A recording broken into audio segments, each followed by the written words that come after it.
முதல்ல அனைத்து ஊடக நண்பர்களுக்கு என்னுடைய வணக்கத்தை தெரிவித்துக் கொள்ள விரும்புகிறேன். தமிழ்நாட்டில் நடந்து முடிந்த சட்டமன்ற தேர்தலில் திராவிட முன்னேற்றக் கழகம் வெற்றி பெற்று ஆட்சியை அமைச்சிருக்கு. புதிய அமைச்சரவை என்னுடைய தலைமையில் அமைந்திருக்கு. தமிழ்நாட்டினுடைய முதலமைச்சராக பொறுப்பேற்றதற்கு பிறகு முதல்ல டெல்லி தலைநகருக்கு நான் வந்திருக்கிறேன். இந்த மாலை நேரத்தில் இங்கே வர்றதுக்கு முன்னாடி பிரதமர்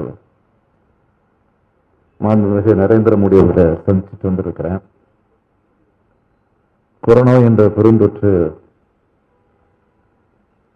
பெரிய அளவுக்கு பரவி கொண்டிருந்த காரணத்தினால பதவியேற்றுக்கிட்ட உடனே பிரதமர் என்னால் சந்திக்க முடியல. முன்கூட்டி நியாயமா சந்திச்சிருக்கணும். அதனால அந்த வாய்ப்பை நான் பெற முடியல. இப்போ தொற்று தமிழ்நாட்டில் மட்டும் இல்லை, இந்தியா முழுக்க குறைஞ்சிக்கிட்டு வரக்கூடிய நிலையில இருக்கு. அதனால பிரதமரிடத்தில் நான் நேரம் கேட்டேன். அவரும் நேரத்தை ஒதுக்கி கொடுத்து அதை ஒதுக்கி தந்த அந்த நேரத்தை பயன்படுத்தி பிரதமர் சந்திச்சு வந்திருக்கிறோம். பிரதமருடைய சந்திப்பு என்பது ஒரு மகிழ்ச்சியான சந்திப்பாக, இன்னும் சொல்ல போனால் மன நிறைவே தரக்கூடிய சந்திப்பாக இருந்தது என்பதை நான் உங்களுக்கு தெரிவிக்க விரும்புகிறேன். அவர் எனக்கு போன உடனே முதல்ல வாழ்த்துக்களை சொன்னார். முதலமைச்சராக பொறுப்பேற்று இருக்கக்கூடிய, தமிழகத்துடைய முதலமைச்சராக பொறுப்பேற்று இருக்கக்கூடிய எனக்கு வாழ்த்து சொன்னார். அந்த வாழ்த்தை பெற்று அவருக்கு நான் என்னுடைய நன்றியை சொல்லியிருக்கிறேன். தமிழ்நாட்டினுடைய வளர்ச்சி திட்டங்களுக்கு முழு ஒத்துழைப்பு தருவேன் அப்படிங்கிற உறுதிமொழியை அவர் எங்களுக்கு வழங்கியிருக்கிறாரு. எந்த கோரிக்கையா இருந்தாலும் என்னோட எந்த நேரத்திலும் தொடர்பு கொள்ளலாம் என்பதையும் வெளிப்படையாகவே எங்களிடத்தில் சொல்லியிருக்கிறாரு. தமிழ்நாட்டுக்கு தேவையான திட்டங்களையும் கோரிக்கைகளையும் முழுமையா தயாரித்து அவர்கிட்ட மெமரண்டம் கொடுத்திருக்கிறோம். அதை முழுமையாக இப்போ சொல்ல எனக்கு நேரம் இல்லை. அதனால தலைப்புச் செய்தியாக உங்களுக்கு சொல்ல விரும்புவது, முக்கியமாக கூடுதலான தடுப்பூசியை தமிழ்நாட்டுக்கு வழங்கணும். செங்கல்பட்டு மற்றும் ஊட்டியில் இருக்கக்கூடிய தடுப்பூசி நிறுவனங்கள், தொழிற்சாலைகள் அதை உடனடியாக செயல்பட வைக்கணும். அதே போல தமிழ்நாட்டிற்கு வர வேண்டிய நிதி ஆதாரங்களை ஒன்றிய அரசு முழுமையாக வழங்கணும்.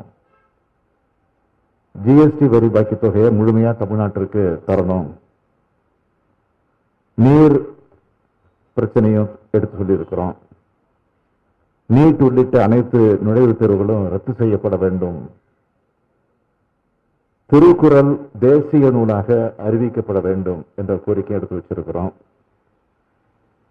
காவேரி நீருக்கு தடையாக இருக்கக்கூடிய மேகதாது அணை திட்டத்துக்கான அனுமதியை ரத்து செய்யணும் அப்படிங்கிற கோரிக்கையும் சொல்லியிருக்கிறோம். முல்லை பெரியார் அணையினுடைய நீர்மட்டம் 152 அடியாக உயர்த்தப்பட வேண்டும். கோதாவரி காவேரி இணைப்பு, காவேரி குண்டாறு இணைப்பு திட்டங்களுக்கு முன்னுரிமை தர வேண்டும். இலங்கை கடற்படையினால் தொல்லைக்கு உள்ளாகி வரக்கூடிய தமிழ்நாடு மீனவர்கள் பாதிக்கப்படுவதற்கு ஒரு நிரந்தர தீர்வை காண வேண்டும். கச்சத்தீவு மீட்கப்பட வேண்டும். புதிய மின்சார சட்டம் விலக்கிக் கொள்ளப்பட வேண்டும். ஏற்கனவே அறிவிக்கப்பட்டு இருக்கக்கூடிய மதுரை எய்ம்ஸ் மருத்துவமனையை விரைவில் அமைக்க வேண்டும். அது மட்டும் இல்லாமல் கோவையில் எய்ம்ஸ் மருத்துவமனை ஒன்றை அமைப்பதற்கான திட்டத்தை அவங்க முன்னெடுத்து முயற்சிக்க வேண்டும். மருத்துவ கல்வியில இதர பிற்படுத்தப்பட்டோருக்கான இடஒதுக்கீடு தரப்பட வேண்டும். ஜவுளி பூங்காக்கள் அமைக்கப்பட வேண்டும். அறிவிக்கப்பட்ட பாதுகாப்புத்துறை தொழிற்சாலைகள் அமைக்கப்பட வேண்டும். புதிய கல்விக் கொள்கையை திரும்ப பெற வேண்டும். நாடு முழுவதும் இலவச மற்றும் கட்டாய கல்வியை உறுதிப்படுத்த வேண்டும்.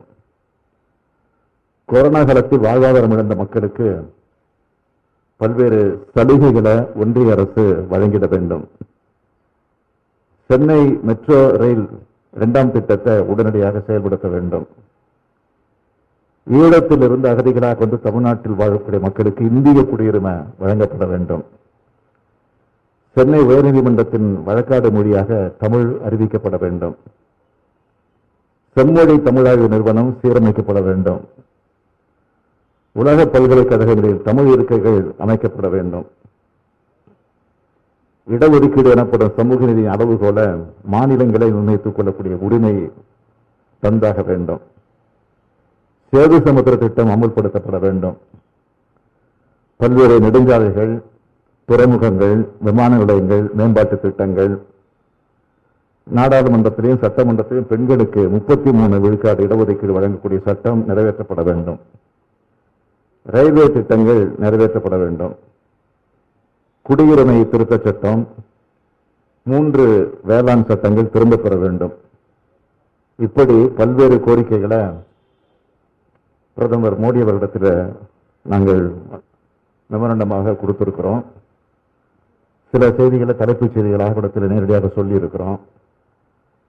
இதுல பல பிரச்சனைகள் நேரடியாக ஒன்றிய அரசு செய்ய வேண்டிய பிரச்சனைகள், இன்னும் பல மாநில அரசின் எங்களுக்கு அனுமதி வழங்க வேண்டிய பிரச்சனைகள், சில பிரச்சனைகள் 2 அரசுகளும் இணைந்து செய்ய வேண்டியது இருக்கு.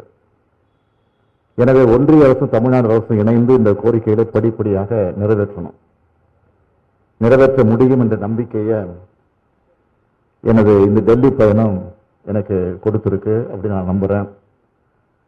இப்ப வச்சிருக்க கோரிக்கையில ஒவ்வொன்றா நிறைவேற்ற ஒன்றிய அரசுக்கு தொடர்ந்து, இன்னைக்கு மட்டும் இல்ல, தொடர்ந்து நாங்கள் அழுத்தம் கொடுப்போம்.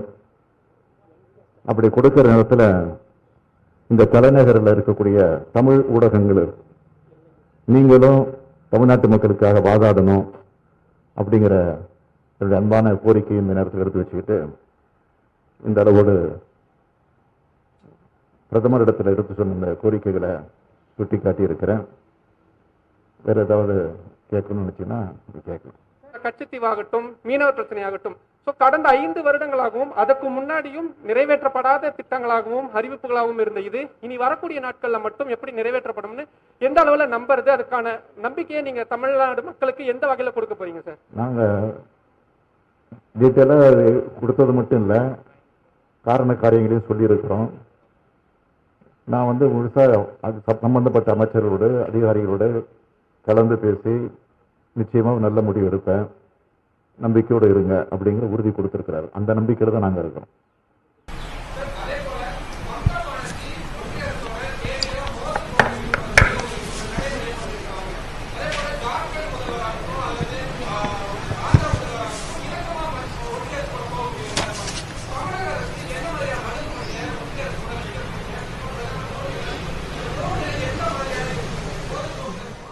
எங்களை ஆளாக்கிய தலைவர் கலைஞர் அவர்கள் சொன்னது, உறவுக்கு கை கொடுப்போம், உரிமைக்கு குரல் கொடுப்போம்.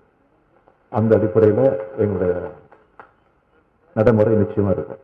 சார், 7 பேர் நிலையில தமிழக அரசினுடைய தற்போதைய நிலைப்பாடு என்ன?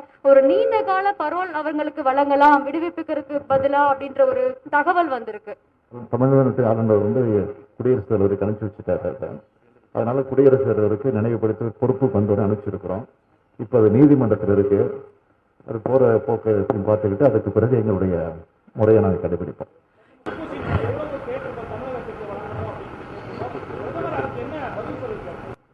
அதாவது தமிழ்நாட்டுக்கு போதுமான தடுப்பூசி இதுவரைக்கும் வழங்கலைங்கிறது உண்மைதான், நம்ம மறுக்கல. ஆனா அதுக்கும் இந்த கோரிக்கையில் வச்சிருக்கோம், தடுப்பூசி போதுமான அளவுக்கு வழங்கணும்னு சொல்லி. அவரும் வழங்குறதா உறுதியளிச்சிருக்கிறாரு. அப்பப்போ தொலைபேசியிலே பிரதமரிடத்திலையும் சம்பந்தப்பட்ட அமைச்சரிடத்திலையும் தொலைபேசியிலுமே நாங்கள் பேசி கொண்டிருக்கிறோம். அப்பப்போ அனுப்பிச்சு வைக்கிறாங்க, அவங்களுக்கு இருக்கிற கஷ்டத்தை சொல்றாங்க. இருந்தாலும் செங்கல்பட்டில் இருக்கிற, நீலகிரி மாவட்டத்தில் இருக்கிற தடுப்பூசி மருந்து தயாரிக்கிற தொழிற்சாலைகளை ஏற்கனவே இதை ஓரளவுக்கு சால்வ் பண்ண முடியும் அப்படிங்கிற அந்த முயற்சியிலும் ஈடுபட வேண்டும் கோரிக்கை தொடர்ந்து வச்சுக்கிட்டு இருக்கிறோம். இன்னைக்கும் பிரதமரிடத்தில் சொல்லியிருக்கோம். சார் வணக்கம். வணக்கம் சார். சார், டிஎம்கே மேனிஃபெஸ்டோல மகளிருக்கு 1000 ரூபாய் உரிமை தொகையும் முதியோருக்கான உதவித்தொகை 1500 உயர்த்தப்படும் சொல்லியிருந்தீங்க. அது தொடர்பாக இன்னைக்கு பிரதமருடனான கோரிக்கையில நிதி உதவி கொடுக்கணும்னு கேட்டிருக்கீங்களா? தமிழகத்தில் அந்த திட்டங்கள் எப்போது செயல்படுத்தப்பட வாய்ப்பு இருக்கு? ஆட்சிக்கு 40 நாள் ஆயிருக்கு. எந்த அளவுக்கு தேர்தல் நேரத்தை அறிவித்த உறுதிமொழியை காப்பாற்றிக்கிட்டு இருக்கோங்கிறது உங்களுக்கு தெரியும். நிச்சயமா தேர்தல் நேரத்தில் என்ன சொன்ன உறுதிமொழிகளும் வாக்குறுதிகளையும் படிப்படியாக நிறைவேற்றுகிற முயற்சி நாங்கள் ஈடுபடுவோம். அதற்கான முயற்சியில் தொடர்ந்து ஈடுபட்டு இருக்கோம். சார், இந்தியா ஹெட் சார்பாக உங்களுக்கு வணக்கம். தடுப்பூசி பற்றி தான் என்னோட கொஸ்டினும். இப்போ 2 நாள் முதல் ஒரு 6 லட்சம் சொச்சம் தடுப்பூசி அவங்க மத்திய அரசு கொடுத்துருக்காங்க.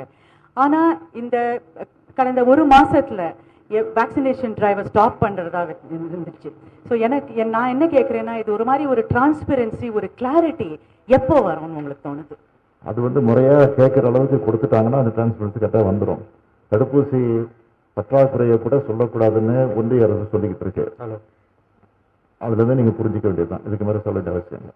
சார், 10 ஆண்டுகளுக்கு பிறகு நம்ம திமுக நீங்கள் நிறைய மக்களுக்கு நிறைய தேர்தல் வாக்குறுதிகளை கொடுத்து நீங்கள் முதல்வராக பதவியேற்றிருக்கீங்க. முதல்ல டெல்லி தமிழ் பத்திரிகையாளர்கள் சார்பாக உங்களுக்கு வாழ்த்துக்களை தெரிவிச்சுக்கிறோம்.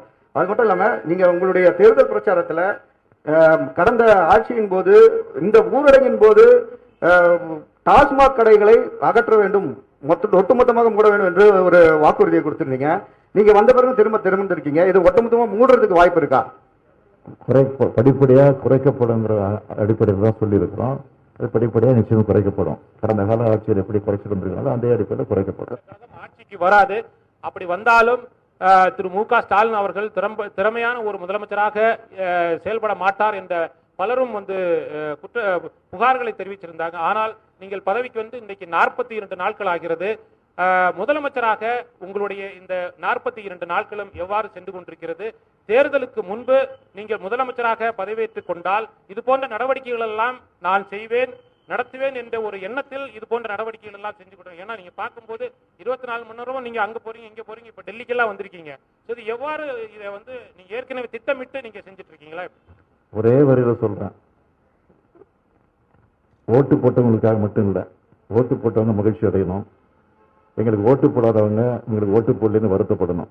அப்படியே எங்களுடைய பணி இருக்கும். அதை தான் செஞ்சுக்கிட்டு இருக்கிறோம். அதை தான் நீங்க சொல்றீங்க.